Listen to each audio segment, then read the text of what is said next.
Assalamu alaikum. C programming lecture number 11, exercise number 2. This lecture talk about how we can write a user defined function, how we can prototype it, how we can use it in general.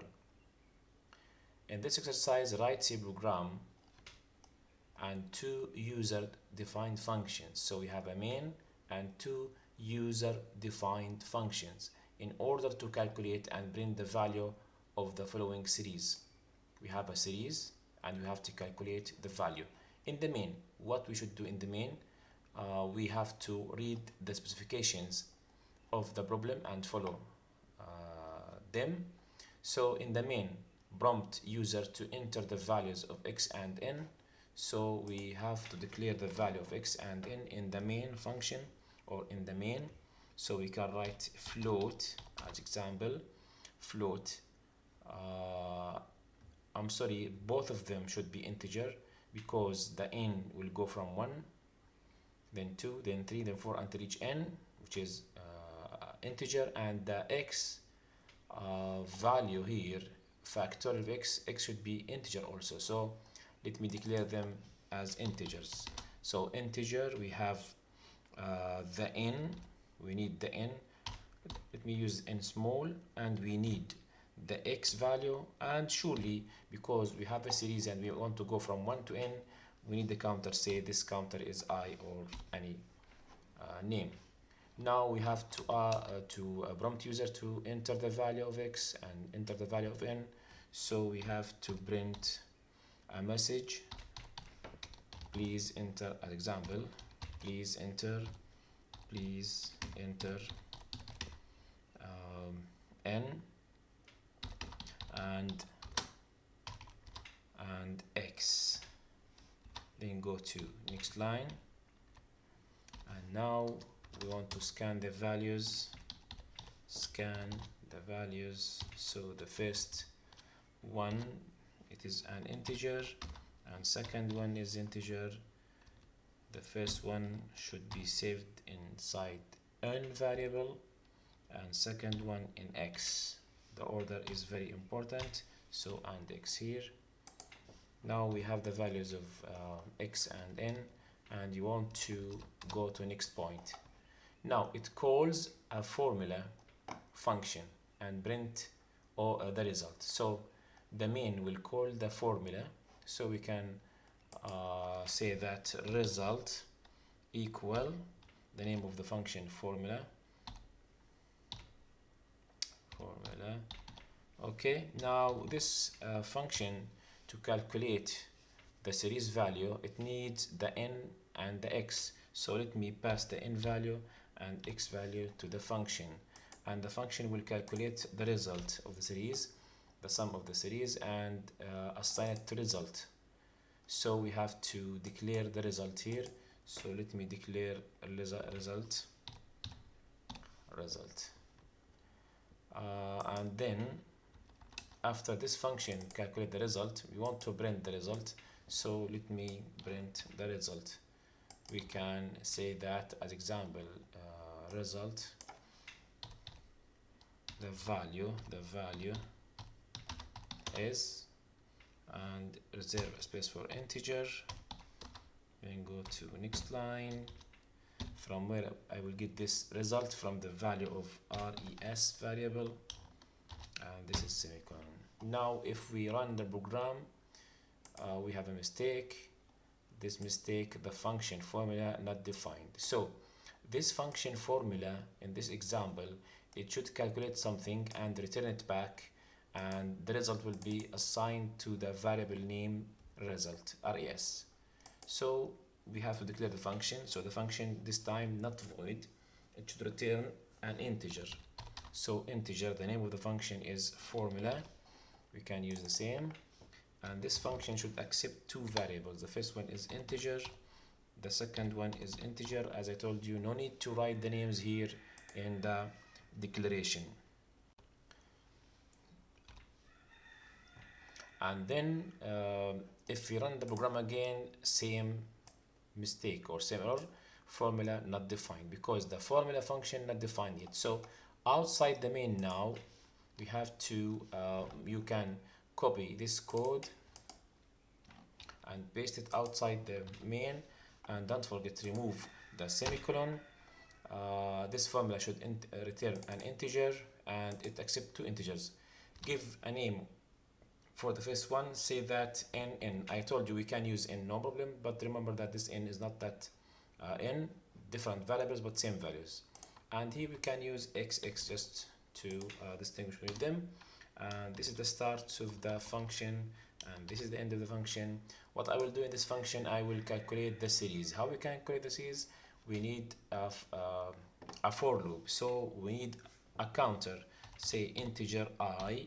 Why I will declare I here? Because this I is not accessible, so no need to, and I don't want to write a loop inside the main, so let me remove it from here and keep it here. And here also we need something called result, or R as example. Then now we want to start the for loop as written in the series here. The for loop, the counter will start from 1, go to n, so we can write here I equal to 1, and I should be less than or equal to n. Remember that n, it is not accessible from here, because n, it's a variable declared inside the main, but the value of n, as you see here, passed to nn, so instead we can use nn. Now the I value plus plus, then start the for loop, end of the for loop. Inside the for loop, we need to write the result R equal the old R plus, as you see, the old R plus the value here, it's 1, which is the counter value I, divided by x factorial. So we can write I divided by factorial. Here I will use the built-in factorial, then I will go back and define my own factorial function. So factorial of x, factorial of x, like this. If you want to minimize calculations, you can declare the value of the factorial of x outside and then use it here, but no problem. This is just simple program, and if we repeat calculation for the factorial many times, it will not affect too much the program. So R equal R plus I. Remember that I is an integer and factorial of x is an integer, so I prefer to multiply I by 1 as float to convert it to float, and the value will be saved in R. Also here I prefer to make R as a double, better double, to get precise or accurate reading, accurate value like this. So R equal R plus I multiplied by 1 divided by factorial of x until the loop finish iteration from 1 to n. We will get the result. Now we can just return, we can write return the result, which is R, which is the R, like this. Now this function return a double, so I prefer to change this one to double also, and in declaration we have to write double at the same time here, double. Okay, so that also the result here should be declared as a double. So let me write here semicolon double equal result. Why? Because the function will return a double, and the double here, as you see, will be assigned to res, so I prefer to make res as a double also, and we will print the value of result will be ld, not d. Now if I will run the program and see, we have a mistake here. Argument number 1 of it is undefined. Argument number 1, which is I declared here, no problem. Factorial of x not declared and not accessible. X, it's a variable belong to the main, and the value of x passed to xx. So instead of x, I will use xx. Now run the program again. Please enter n and x. Say that x equal to n equal to 3 and x equal to 1. The value is 0. Now factorial of 1 is 1. So 1 divided by 1 is 1, plus 2 plus 3 should give me 6. That means we have a mistake here. What this mistake is?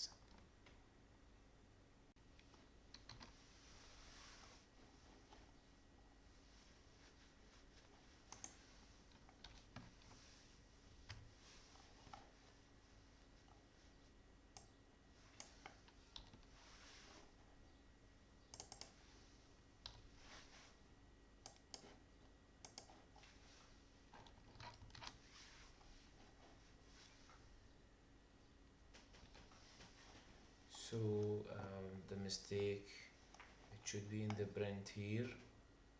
The value is LD result. It's a double. It's a double. It should be LF, not LD.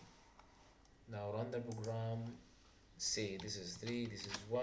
The value is 6. If we want to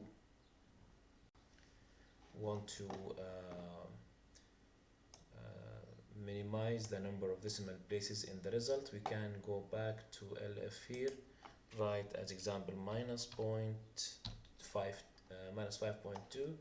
Again, this is 3 for n and 1 for x. This is 6. That's right. Now, next step, we have to, as you see, we used here the built-in mathematical function, math function factorial of xx. Now we want to write our own factorial, so we can write my factorial as example. My factorial, if we run the program, this is 3. We have a problem, my factorial not defined. We have to define the my factorial. So let me copy the name, Ctrl C, and come before the main and write this function. This function, it will return an integer. The name is my factorial, and it will accept an integer also. Integer, no need to write the name here in declaration. And now again, if we run the program, same problem, my factorial not defined. We have to define it again outside the main. Ctrl C, outside the main. Before the formula or after the formula doesn't matter, because the call will select the function. So the order for the function will be the order for the call. The first call, the first order or first execution for the function. Now it's integer my factorial. It will accept a factorial of say that any number, say a. To calculate the factorial, there is a well-known algorithm. We need a counter to go from 1 to a, say integer I counter. Remember this I, not same of this I, totally different. We can use it, yes, just the counter. No need to think about it, just use it. Now integer I, and then we need the result. We can write the factorial f. So let me declare it as this factorial. Let me declare it as say integer also, but I want more than 4 byte. We can use long integer or long say that f. And now we have to write the for loop for start I from 1, not from 0, semicolon, and then I should be less than or equal to the number itself, which is a, and then I increased by 1, and this is the start of the loop and this is the end of the loop. Now we can write f equal the old f multiply by the I counter, the I value. Now regarding the f value, the initial value is 0 here by default. So because here we have a multiplication equation, the final result is 0 because one of the terms 0. So the final result will be 0, and this is not true. So we have to start the initial value from 1 better, and 1 it will not affect the result because 1 multiplied by anything it will give you that thing, it will not affect its value. Now once we finish the for loop, we will get the factorial value, so we can return back the factorial, which is r. So it will return integer because r here, sorry, not r, it will be f, because f it's long integer, and if again if declared here long integer, so here it will be, this function should be return long integer, and here also the function by factorial long integer, and let me align it like this. Now run the program. We have a mistake here because I missed the semicolon. Run the program again. Please enter n and x. This is 3 4 n and x1, we should get 6. That's right. So in our example here, we wrote our own function to calculate the factorial, and just to remind you, the order of the function outside the main doesn't matter. So I can as example copy this one and paste it here. The order of the function doesn't matter because the call will indicate which one will be executed first. As example here, result equal formula, the flow of the program go from formula here, it will go to here and execute all of these things. Now it will calculate r equal r I multiplied by 1 divided by factorial. So my factorial will be called, the flow will go from here to here and then come back again to here, and then this will be calculated again, and then the value assigned to r, and then r will be returned to here, and then assigned to result, then go to here. Now again, the flow for the program, when it will read or execute integer nx double print scan result equal formula. So the formula will be called, the flow will go to the formula, then all of these until here, then we need the factorial, the flow go from here to here, calculate all of these, then return f, return will come back to here, then the result of the r calculated, and then returned back to here, and then assigned to result, and then the result will be printed. So this is very good example to show you how we can call a function and the function call a function. What are the orders?